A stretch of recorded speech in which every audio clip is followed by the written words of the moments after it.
So here's the starting question for the day. Why did Albert Einstein say imagination is more important than knowledge? Why did Albert Einstein say imagination is more important than knowledge? Knowledge is power, right? You've heard that before. Knowledge is power. Why would Einstein, scientist, one of our preeminent scientists of all time, why would he say imagination is more important? Why do you think, John? Knowledge is what you learn throughout your whole life, or imagination is what you think outside of the box, and what you try to gain further in the position. Okay. Good. Good. You can imagine yourself doing anything you've already won. You've already won? Yeah, like for example, if you're playing basketball, you can imagine yourself making a basket, making a game-winning shot. Eventually, you'll see yourself doing it, it's really tangible, and doing it. So if you imagine yourself getting any goal, Okay. Isn't it imagination usually involves more emotion? If you say yesterday or last time, Yeah. more emotion, but instantly, the more it sticks in your subconscious. Certainly can. Einstein's unenlightened, he calibrates only 499. Thank you. There's some others, imagination does not limit you to only what is already known. You can imagine things that are not known. Is that right? How is it? That's it. Nobody else has any idea what he's talking about.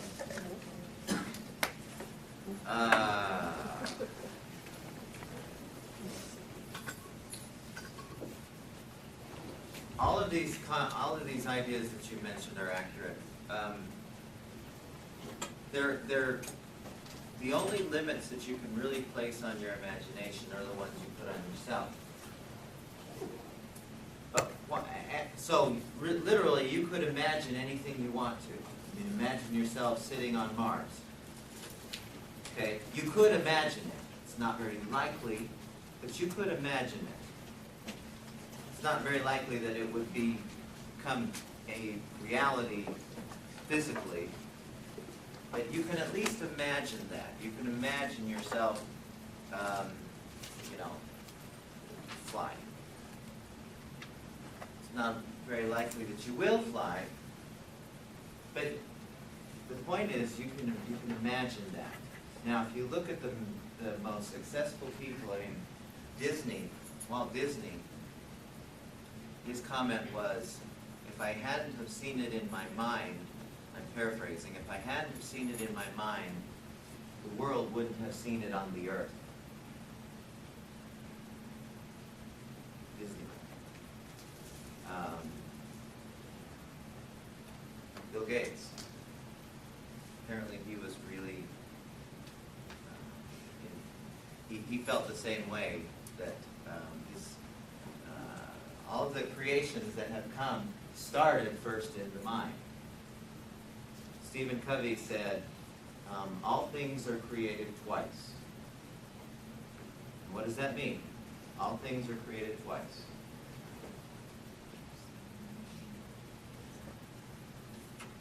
First created, The mind holds the world. I just said it's first created like as an image or as a thought in your head and then it comes to reality. Okay, and if that's, he didn't say most things. He said all things are created twice. We've said it before in here, as a man thinketh, so is he. So shall he be, so shall he become. Now, going to your comment, which I think is an excellent one. Let's say that you do something, what happens to you when you do something over and over again, like driving? Let's say that you're 16 or you're 15 and you're taking driving lessons.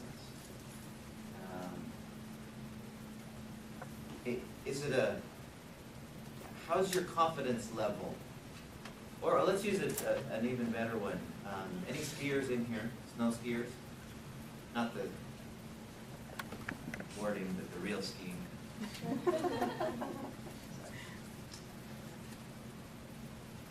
Skier, raise your hand again. So we got a few skiers.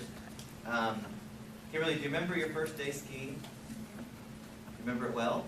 Yeah, How was it? it was horrible. Really? Why?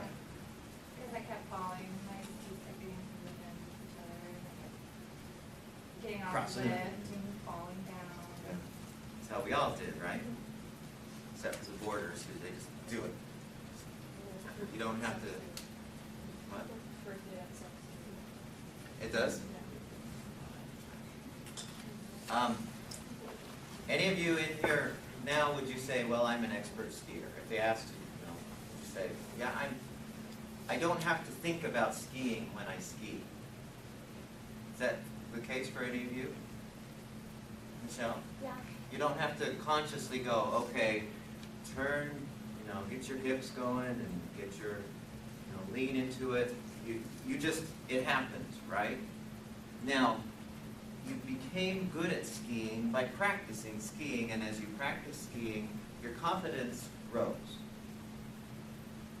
Right? And that's the case for everything, for driving, for learning how to ride your name.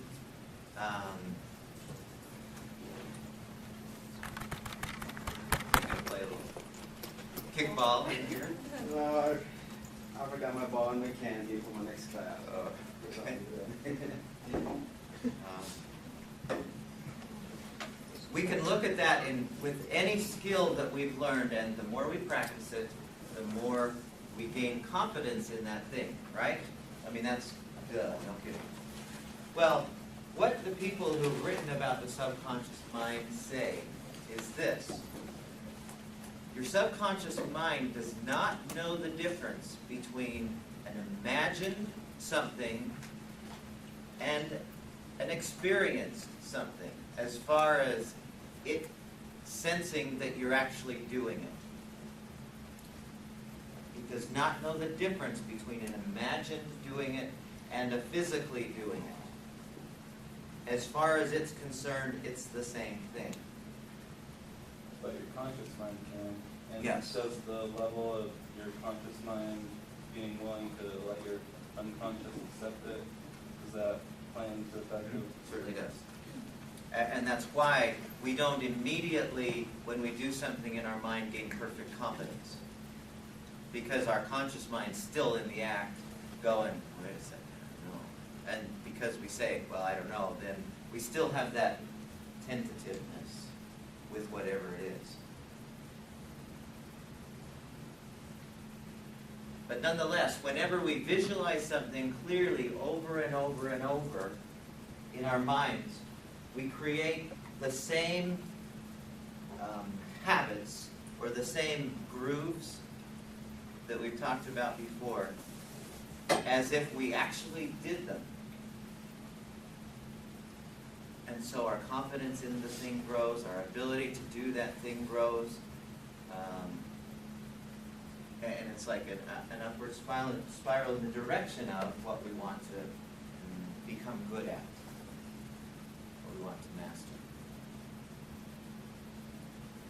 Now,